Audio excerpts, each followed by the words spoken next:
Hey, because this is such a big involved topic, I'm going to split this video into two parts. So now that we've finished our discussion on disability rights, we're going to switch our focus now to LGBTQ Americans. Again, you remember when we talked in the 1920s, 1930s, I said about how homosexuality had been criminalized, that if you were found out to be a lesbian or gay or anything, you would be subject to criminal prosecution. So it's kind of in that context that we get to the Stonewall Riot, which occurs in 1969. So this is right before I'm born. And again, it was now a lot of people don't know the details of the Stonewall Riot, so I'm going to let you know. What happens is during this era of the 1960s and 1970s, first off, there's very few places in the country where you could live and be out and open, or that there was any kind of visibility of homosexual Americans, okay, or trans Americans. Probably the two biggest places are San Francisco and New York City, and specifically the Greenwich Village area of New York City was kind of the place where there was a larger percentage of, like I said, homosexual or trans people, LGBTQ populations. But even in these areas, you were subject to arrest. So what happens is there were certain bars that catered to LGBTQ people. Okay. And generally these bars end up being run by the mob. Like they're the ones who didn't care about the laws, and, there are payoffs and things, allegations of payoffs between the mob and the cops and things like that. But whatever that backstory is, the reality is that very frequently New York City cops, they would take young, good-looking officers, send them into these bars, and wait for them to be propositioned. And if they were propositioned by somebody, if somebody offered them sex or hit on them, they could instantly arrest them, close down the bar, and this was typical. This was a typical way that they would make arrests, okay? And this happened all, there was yet another police raid, and this was pretty common. And as you can imagine, if you're caught up in one of these raids, it would be personally embarrassing. It could affect, a lot of these people were living in secret. They had marriages, and they had jobs, and they had to keep hidden the fact that they were, LGBTQ. But what was interesting is that the Stonewall bar, which still exists today, it's in Greenwich Village. Stonewall was one of the few bars that catered to trans people. So trans people, and for a lot of trans people, even today, there is prejudice against homosexual people. But the prejudice that trans people has is extreme even today, where their rate of death and murder is sky high. If you are a trans American, you are very likely to die in violent circumstances. And the level of prejudice and discrimination in hiring and employment, societal wise, just it's terrible today. Back in 1969, it was forget it. So this was one of the few bars where trans people, and very often trans people are forced to work in the sex trade industry. They're very often homeless, especially in 1969. So a lot of these are, this bar catered to like the street kids, where this was one of the few bars you can get off the street and get something to eat, or, have any kind of community. So when the police raid the bar, and shut down one of the only bars that worked for these people, this was just the day of it just sparked something, where people just fought back, where were just done, and they started fighting back on the cops, and it turned into a riot, a 6-day riot in Greenwich Village.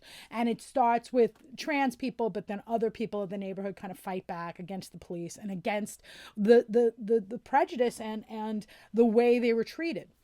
And again, as you can see here, until 1975. So during this era, if you said I'm gay, they would say you need to go to a shrink. I'm trans. I'm a lesbian. They would send you to a psychiatrist, and a psychiatrist say there's something wrong with your brain. You are not healthy. You are diseased. Like there's something wrong with your brain. Not, hey, there's been gay people since the beginning of time, and this is, something that you're born with, whatever. Like, no, they literally said, okay, you need treatment. And they would and you don't understand, some of these treatments are horrible. Like, they still exist in some states today where they use shock therapy and real crazy stuff on people to try to turn them straight. I assure you, you do not turn straight. You get what I'm saying? It's not an option. But anyway, and that period, oh, they 100% believed it. There's something wrong with you, and we can cure you of being gay. We can cure you of being trans. This is what they believed, and this is what psychiatrists said. Oh yeah, absolutely. So like I said, that's the context of the level of prejudice against this group of Americans. And so, like I said, this was a riot that lasted 6 days, and it starts at Stonewall with trans people, but it extends to a greater and a much larger fight for, as I said, GLBTQ positive rights. And today, the gay pride parades that go on, this is the anniversary. June 27th is kind of the spark for this movement. Some important figures in this movement: Harvey Milk, for example. He was one of the first openly gay elected officials. He was elected to San Francisco. He was board of supervisors, so it was pretty local. But he was really key because he passed anti-gay legislation, to make so that in San Francisco you could not have discrimination in housing or, when you're seeking a job. But he was, in fact, murdered in 1978. A conservative board member came after him. He was mentally unstable, but Harvey Milk, unfortunately, was murdered. 1979 was really an important year. This is, again, kind of following that blueprint, right? A march in Washington for lesbian and gay rights. And this is really critical, these kind of public marches, because you have to remember, for a lot of lesbian, gay, trans people, unlike other minority groups, there is a lot of social pressure to hide. Like, you have the option to hide what your sexual preference. Not to say that that's easy, not to say that that doesn't take a huge toll on your psyche and on your emotional state. But there was a lot of societal pressure to just hide who and what you are, in a way that if you're African American or Hispanic or a woman, you don't, the vast majority of those people don't have that option. You know what I'm saying? But for a lot of gay, lesbian, trans people, they always have the option to just hide and pretend that they're not, that they're not gay or lesbian or what have you. And this movement to come out and fight for your civil rights is, it's important. You have to give them credit on a different level, to just go publicly and just say, I am gay or lesbian or trans. And then to go on top of it and now fight for civil rights. It's pretty huge. So this was important because, like I said, in 1979, when I was a kid, gay people were not public. They hid. And they hid in plain sight, and people it didn't even occur to me that gay and lesbian people existed, much less trans people. I didn't even know it existed because it was the social pressure to stay hidden was huge. Another thing that really galvanizes the movement, as much as you see this movement in 1979, what became huge and really changed the movement was the AIDS epidemic. And you have to understand, in 1987, I was a freshman in New York at New York University. And New York University is located in Greenwich Village. So as I said, this is one of the biggest neighborhoods in the country where being, homosexual was it was much more accepted and common, and people were very public about it in a way that they wouldn't be in other parts of the country very often. And this was kind of ground zero for the AIDS epidemic. People were dying in huge, huge numbers throughout 1980 into the 1990s. And, like I said, I was in that neighborhood. NYU, just to give you an idea, NYU, the huge university and the number one largest group was the Gay and Lesbian Student Union. It was huge because, again, you had kids from all over the country coming to NYU because they knew this was one of the schools where they could actually be out and admit who and what they were in a way that they couldn't at home. But during the 1980s and 1990s, there is this disease, and it gets called, some people refer to it as the gay cancer, because it was striking down and killing gay men in such large numbers. And what's really criminal and what's really terrible and what's come to light is that the government knew about this and spent very little money, put very little attention on this virus. because the idea is, oh, well, it's only killing gay people. It's killing intravenous drug users. Like, the stigma against them was so great that there wasn't a political kind of feeling that this was a group that should be saved, that we should spend money or attention to save them, which is just unreal. But what happens is so many people are dying at such large numbers. The community itself had to organize, to start sharing information, to become politically active, to save their life. Because again, as you can see in the bottom left, ignorance equals fear, silence equals death.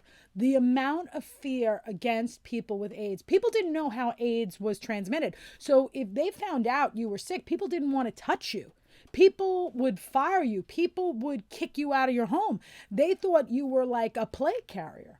In the top left, I don't know if you recognize the woman. That's Princess Diana. She was the mom to in England today, they're the big princes, not Prince Charles, but the sons. That was their mom who died. But anyway, she was one of the first public figures who brought attention to the AIDS crisis. And I know it sounds really ridiculous, but the fact that she visited people with AIDS and held their hand and shook their hand, this was shocking to people. Like, as if she was like, going to risk her life by touching these people and treating them like humans. It made she was a very important figure, and she was a really positive figure and an ally to the gay rights movement, and it gets a lot of credit for that. So, like I said, that really galvanized the movement and was very important in getting people to say, look, I can't be in the closet. I have to admit to being gay because, otherwise we're going to continue to be ignored as a group. Again, for the gay rights movement kind of moving forward, I should say GLBTQ plus movement. Another part of this was the don't ask, don't tell policy. What happens is if you were in the military and they found out you were gay, lesbian, trans, what have you, you could instantly be kicked out of the military and with no benefits. It was a dishonorable discharge, 100%. Now, meanwhile, there's a ton of people in the military who are GLBTQ. Lots of them serving with distinction. And yet they had to hide who they were. And because it was really dangerous for them. And so what happens is a first step, a kind of half step in making progress was when Bill Clinton signed this compromise. So, and the idea was don't ask, don't tell. And this compromise was, listen, if you're gay, lesbian, what have you, as long as we don't find out, we're not going to look for you. We're not going to search for you. We're not going to investigate. And as long as you don't tell us you're GLBTQ positive, plus, we won't come looking for you. If we find out, though, if something happens where, it comes out that you're gay or lesbian, whatever, we're going to kick you out of the military. If we find out, if we see a picture of you with your, boyfriend or girlfriend or whatever, now we can kick you out. But as long as we don't find out, if you don't tell us, we won't ask. Because what happens is there used to be a thing on the form, like when you would sign up for military services, you just ask you, are you homosexual or are you gay or whatever? And if you said yes, they wouldn't accept you. But of course, if you left it blank and you said no and you lied on the form, that was always the way they could kick you out. They say, oh, well, you lied on your form. We can kick you out of the military. You lied. So now they said, all right, listen, we won't ask anymore. We'll take that off the form. And as long as you don't do anything to make it obvious that you are gay or lesbian or trans, you can serve. But the second we find out, we can kick you out. What happens is don't ask, don't tell does not get repealed until President Obama comes to office. And I said, don't ask, don't tell. I mean, we had translators. We had critically important people in the military, in military intelligence, for example, who happened to be gay. And they got caught up in this and got kicked out of the military. I mean, it really hurt the military services to lose all of these people. But like I said, it was finally repealed. And now finally gay, lesbian, trans people can serve with distinction in the military. However, one of the issues has been around transgender people. One of the issues with being trans is that for some people who are trans, they choose to take hormones and things like that. And then it was like, who should pay for those hormone treatments, and, whether or not they should make the military kind of an accepting place for trans people. So this was something that originally it was okay and trans people were serving, but now under President Trump, it looks like that's kind of going backwards. So that's an issue that today is still very much alive and still an issue. The opposition to same-sex marriage. This was a huge move forward. What happens is okay, you have to understand, marriage is more than just let's have a wedding and, celebrate. When you are married to another person, that conveys political and economic benefits. Okay. So for example, if you have a spouse, if you get married, if you have that paperwork, now suddenly your spouse is going to be eligible for medical benefits. Your spouse is going to inherit money from you in your will. Your spouse can make decisions about health care for you. If you are married, your spouse is entitled to a green card and has an easier time immigrating into the United States. I mean, there's a lot of benefits that come with marriage that are not available to a boyfriend or a girlfriend. You get what I'm saying? So what happens, though, is there's a push to allow for same-sex marriages. But this is, of course, people, especially people with there was a lot of people with religious objections, right? And so in 1996, there was a federal law that comes out. It's called DOMA. And it was the Defense of Marriage Act that defined marriage as the unity of one man and one woman. And again, like I said, this affects your health insurance, Social Security, tax filings. The fact that you can file your taxes as a married couple, it makes a huge difference. So now those doors are shut. And there were some people who were like, oh, well, you can't be married, but we'll allow for civil unions. You know what I'm saying? Like, oh, we're not going to give you the married title. You can't be married. Married people can only be, a man and a woman, but maybe we'll give you that. And then there's 2015 is Proposition 8, that in California, only marriage between a man and a woman is valid or recognized in California. Because one of the things that was happening in the 90s and into the early 2000s is some states were recognizing same-sex marriage while other states weren't. So the problem would be in one state you're married and now you move and suddenly you're kind of, now you have to start all over, and then is it recognized or not?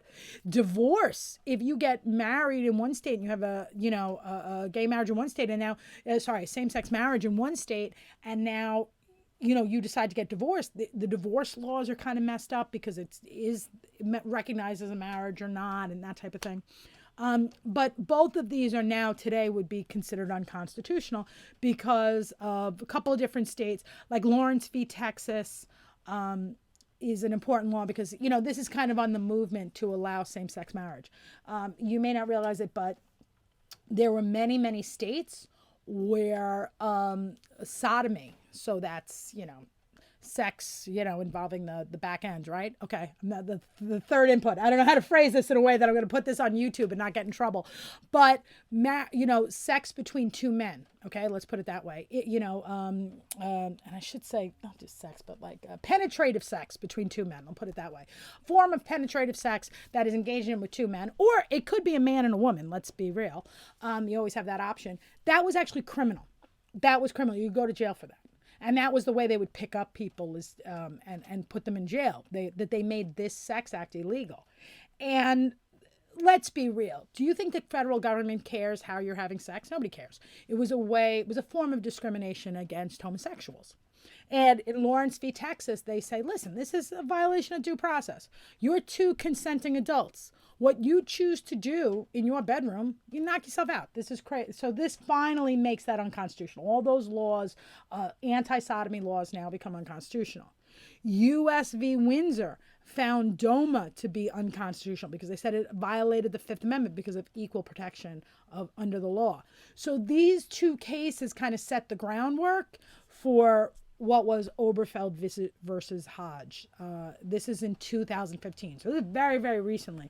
And it banned any bans on same-sex marriage, and they found it unconstitutional. So the argument that, okay, well, let's make civil unions constitutional. They were like, wait a second, now we're going to get into the whole Brown v. Board of Education separate but equal thing, because the kind of societal recognition of marriage, that you give this to some Americans, and yet other Americans who happen to be homosexual are now given this separate name for their unions. That separation now creates inherent inequality. If you remember the doll test, right? When you start separating people, and that separation creates a better versus worse kind of feel to people. And they said, listen, separate is not equal. And they said, if you're going to separate this into civil unions versus marriage, you're creating inequality. And that's why they said you can't ban same-sex marriage. You can't limit the rights to, and like I said, marriage brings with it, there's economic, political impacts. And now the law was that these benefits were only available to straight Americans, and that other citizens who happen to be GLBTQ were not entitled to those same benefits under the law. That's unconstitutional, that we have to have equality. So this was huge. This is 2015, so very, very recently. All right. Now, just to be clear, when it comes to GLBTQ rights, it's still not equal. We're still kind of fighting it. I'm going to draw your attention to the bottom right. What this is referring to, as you can see, it says 41 states don't have laws protecting youths from conversion therapy. To give you an idea of what conversion therapy is, remember how I told you earlier that until 1975, being any kind of homosexuality or trans was considered a mental illness. Well, what ends up happening is there are states and there are programs where they will literally take kids, where parents can take their kids who come out as gay, send them to these camps. These camps have been known to sexually abuse, physically abuse these children, torture them, literally torture them in a way to convert them into being straight. That these programs say, listen, give me your gay or lesbian child or your trans child, and we will fix them. We will change them into straight kids. And they do this by literally a lot of these programs, they torture these kids. They're terrible. They're very, very abusive. And so only those gray states have made these kinds of programs illegal. Because at the end, you're not going to convert anybody. Nobody's going to be converted. The only thing you may do is just torture them to the point where they're willing to hide what they want. But you're not going to change anybody. It's really messed up. So like I said, there's still states where, discrimination against LGBT customers or employment or, rules against adoption, like the movement for LGBTQ people to have true equality. We're still working on that. And like I said, for trans people, the rate of homicide, especially for trans women of color, is astronomical. They're even fighting just for the right to live at this point in the U.S. So this is something that's going to continue to grow, and it's something to keep an eye on in the media. All right, other groups. The only other group I'm going to take a look at, normally, if I had time, a lot of times I look at Puerto Rico, and the kind of movement there, especially with its recently having to declare, with financial issues and things like that, but I don't have time. I would love to have time to really go into Hispanic rights, but I don't have time. The only person I'm just going to highlight very quickly is Cesar Chavez. He's incredibly important because he is a union leader who focuses on the rights for migrant farm workers. He founds, as you can see, the United Farm Workers Union, and he uses, again, these kinds of tools of the civil rights movement to fight for the rights of specifically Mexican migrant farm workers, but also for other migrant farm workers. So that's the idea of people coming over, usually Hispanic Americans from Central America and from Mexico, and come into the United States and works on these farms. And these workers were subject to just really abusive working conditions. And he is able to get them raises and to improve conditions. And he does it through hunger strikes, boycotts, what have you. Especially the really famous one is his boycott of grapes. But now I'm going to take a look at Native Americans. Now, Native Americans, it actually doesn't get that much attention in the New York State regions. in New York, we don't have a huge population of Native Americans. If you were to move out into like the Southwest or other parts of the country, it's a much greater percentage of the population, and this would be more of an issue, of a major issue of focus.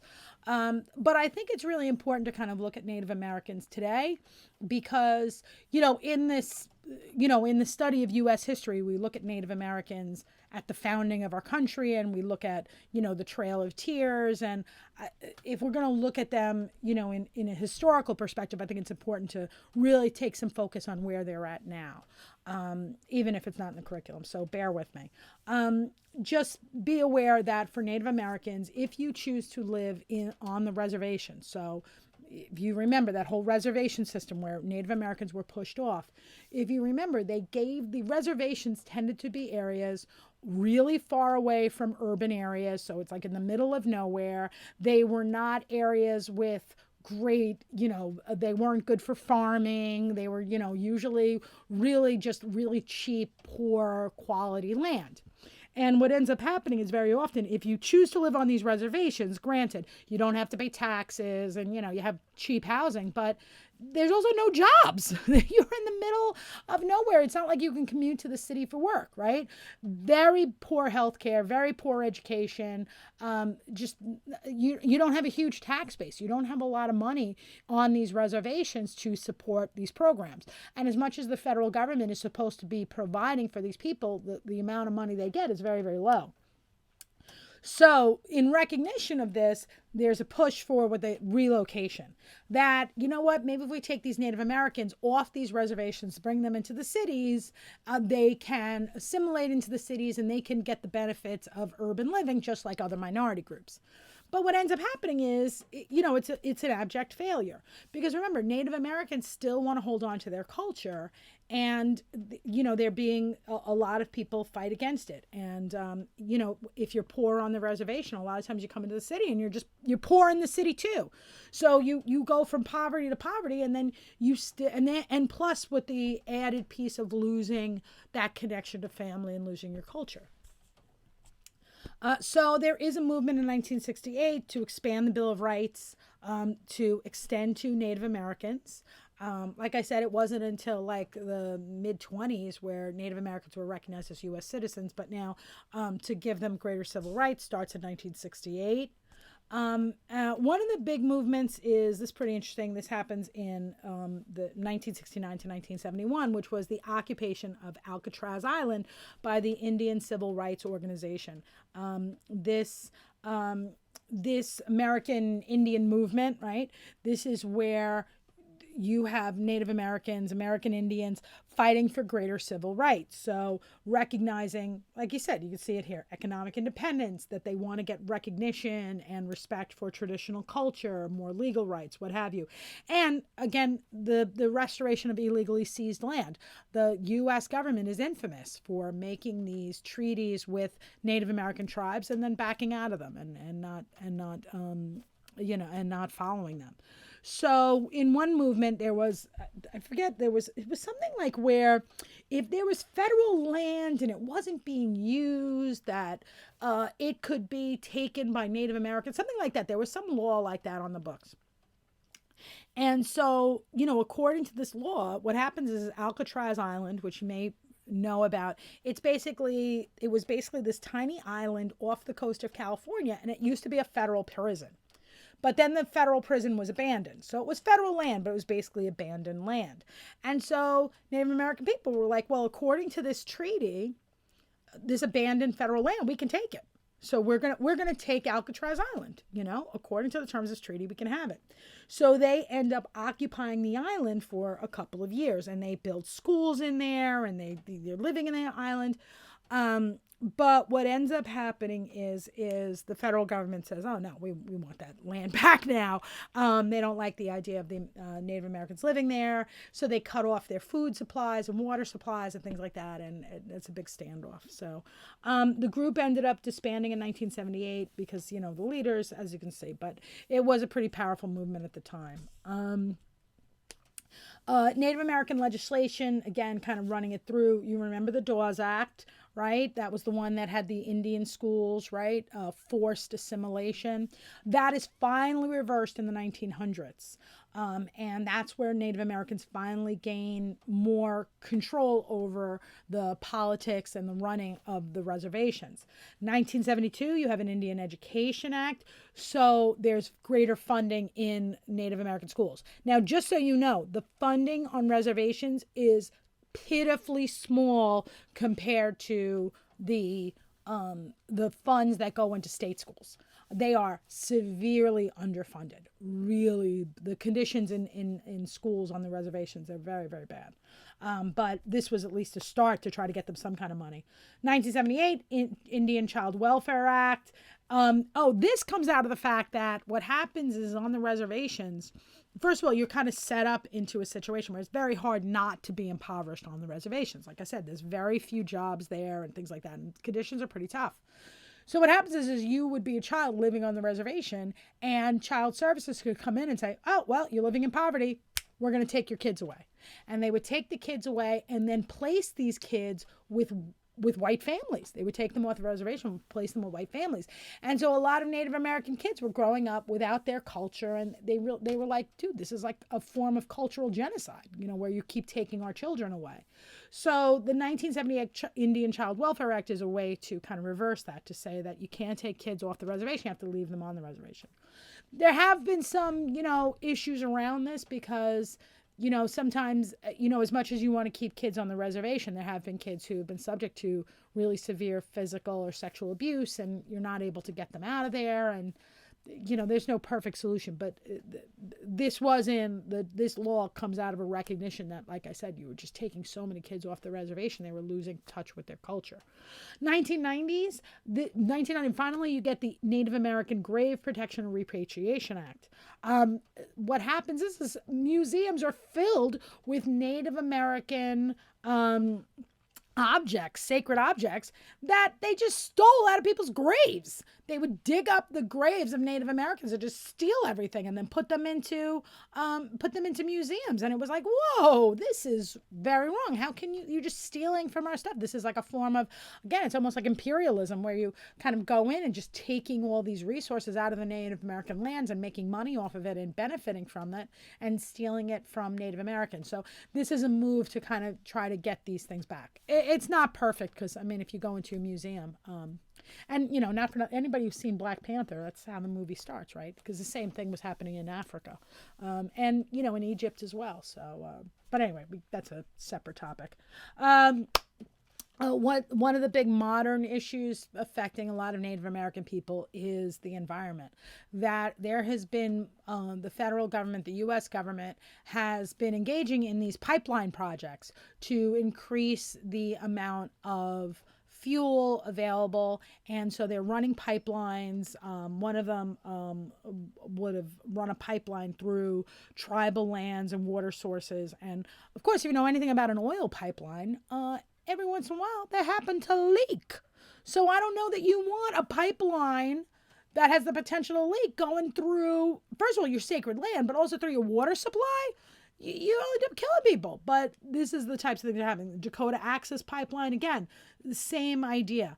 And these are campaigns that are going on in 2015, 2017. They had some success under President Obama, where he kind of stopped some of this development.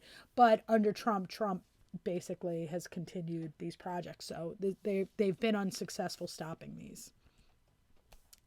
To give you an idea, things are pretty rough on reservations. The crime on reservations is much, much, much greater than the national average. What happens is in the reservations, as I said, thanks to legislation, Native Americans have greater control over managing their reservations than they used to. However, when it comes to crime, as you can see, tribal courts have very limited authority. They can only sentence people up to 3 years. If it's a more major crime, if it's something like rape or, murder or, attempted murder or something like that, that has a much heavier crime, that has a much heavier sentence, the tribal courts can't handle it. It has to go to federal court. the federal courts are the ones that have to prosecute. And what ends up happening is this is not a high priority for the feds.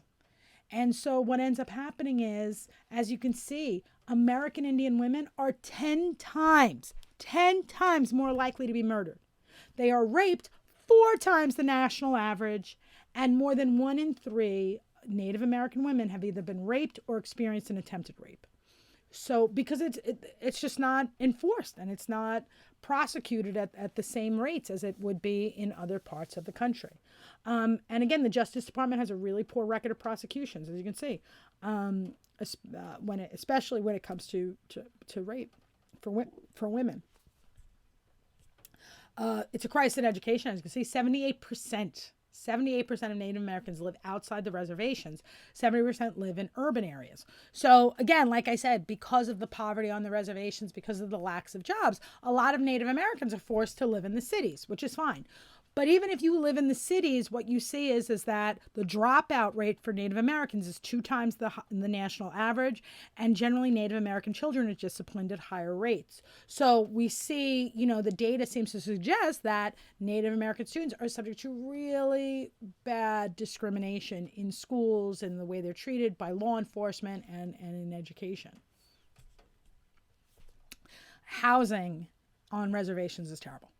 The fact that in the reservations, okay, as you can see, homes without electricity, 1% of Americans live without electricity. This is something that's been dealt with. This is very rare. It's hard to find an American home that does not have electricity.